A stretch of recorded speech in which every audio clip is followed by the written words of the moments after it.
Shifting focus now, will the US default on its debt? Well, financial markets bet that the risk of a default has risen. A market measure called credit default swap, or CDS, is used to understand investors' thinking on a country's ability to repay its debt. The measure shows investors have lost confidence in the US could repay its debt. The cost to insure against US defaulting on its debt has jumped, and that is because of the stalemate in Washington on the US debt ceiling. As time runs out for politicians to lift the borrowing limit, the insurance cost to cover US treasuries against default has risen. The CDS levels for the US now were seen only by developing economies and junk-rated nations.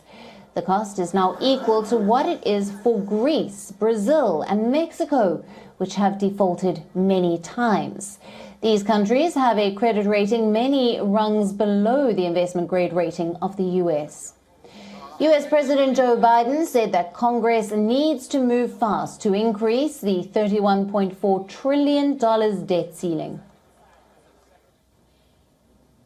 Deficit to falling. I promise you I will do everything in my power. Because if we default on our debt, the whole world is in trouble. This is a manufactured crisis.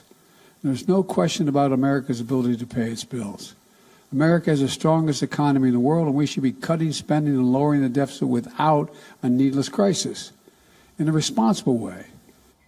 The ex-date is fast approaching when the US could run out of money to pay its bills.